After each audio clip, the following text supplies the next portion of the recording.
Hello, hello, hello. It's Rebecca Happy here with Ottawa Buzz TV. And I'm going to introduce you to our host in just a second. So tell me, though, do you withhold or withdraw or project or rescue? Or are you the savior or the villain or the victim in your life, in your relationships or at work, at home? Like, what are you up to? The concepts we're going to be talking about today, or that Diane's going to be talking to us about today, really is the games we play with ourselves and others. So welcome to the Divorce Recovery Show with Diane Valiquette. Welcome. Thank you, Rebecca. So we're just going to come into really understanding, and a lot of people, I see it on Facebook, I see it a lot on Instagram and so on. And, we talk about which positions you play in a relationship and in your world, I guess.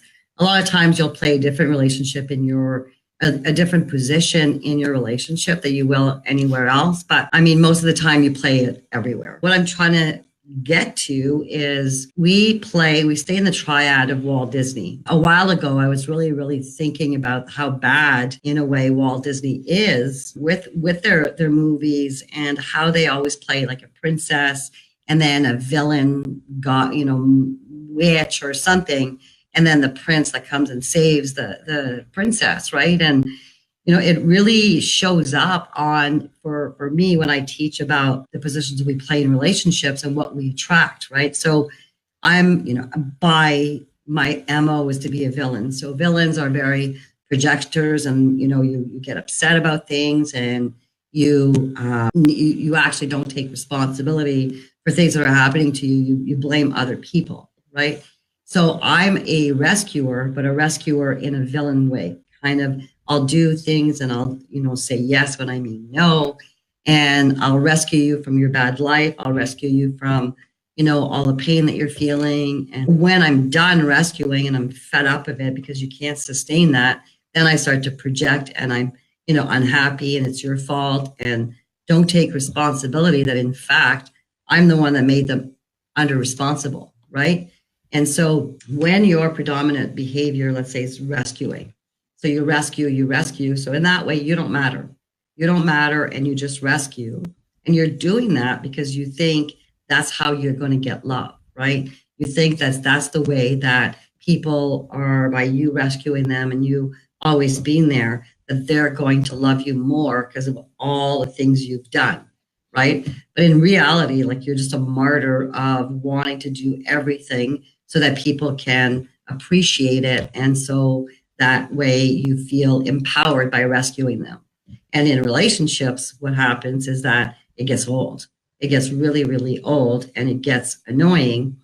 Yet, we blame them instead of blaming ourselves, that we're the ones that put them being under responsible. So for me, right, I'm in a relationship with someone, not now, like I was in a relationship with someone, and he didn't really want to work, and he didn't really want to, take care of himself, meaning get a job, get some benefits, help us in order to help me move forward in the business. And, but then I would make excuses for him. Well, you know what, if he works, he's not going to make that much money. So he's probably better off just doing everything that I'm asking him to do. And yet in the same breath, I would say, like, you irresponsible, because, you really should be getting a job and stepping into being a partner and being in the partnership. Right. And so you come in and out of, so I'm okay. And I make excuses in my head how that's okay. And it's all right because he's cleaning the house, and he's, doing things for the center, and he's, answering the phones every once in a while. And he does, whatever I want, let's put it. So now you have basically a responsibility. You don't have a partner, you have a responsibility. But the reality of it is that you allowed it. I allowed this to happen. And then when I'm sick of it happening, then I become a villain, and I start screaming, and I start saying, like, you're not helping, and you're not a partner, and you're not stepping into yourself, and you're not blah, blah, blah. Right. So I'm angry, and now I'm totally disconnected, and I'm totally blaming him instead of just saying, you know what, that doesn't work for me. That doesn't work for me anymore, and you have a choice, which I got there in the end. But I kind of put him through hell, or put myself through hell for a good 5 years, because there was a part of me that was not able to just stand a foot into me and say, that doesn't work for me anymore. I am not willing to put up with this anymore. And so because I'm a rescuer, he was a victim, right? My arms hurt and it's really hard to find a job, and I'm not going to get a job in the time, in the field that I want. And I don't know how to really fight for it. And I don't know how to get it. I'm really sore. My hip hurts really badly and so on.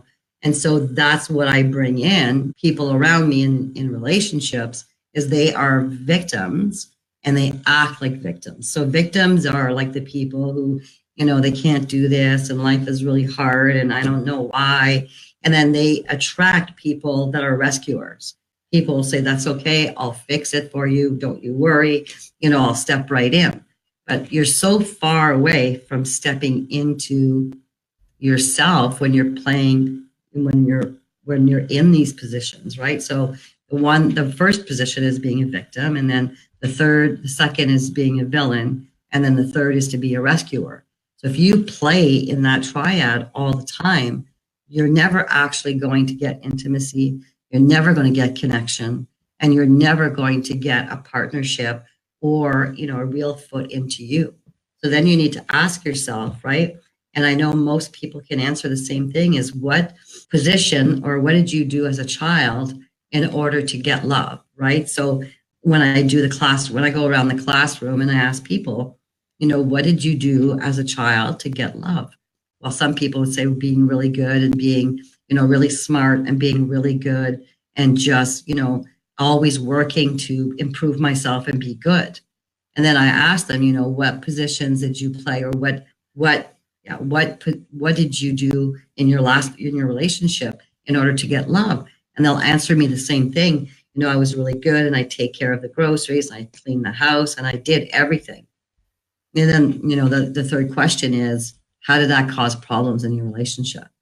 Right? And most people did the exact same thing. What you did as a child in order to get love, you did in your relationship.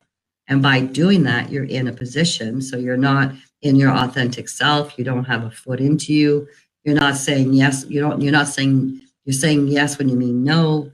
And the stress that causes you being, let's say, a rescuer in your childhood. So rescuing, either mommy or daddy, or wanting to be really good, or wanting to be, no trouble, be good, be quiet, be, all those things. You do the same thing in your relationships.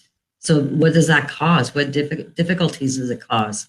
Well, it causes you to be angry. It causes you a lack of partnership. It causes you to be resentful. It causes you to be unhappy. And it causes all of those things.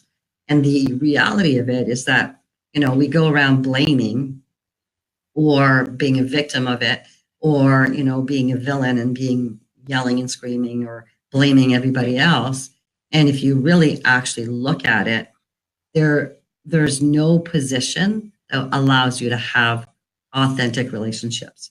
There are no positions that, if you're being in a position, if you're not knowing who you are, if you're not saying that doesn't work for me, or you're not taking responsibility, you'll never have intimacy in relationships. That can never happen.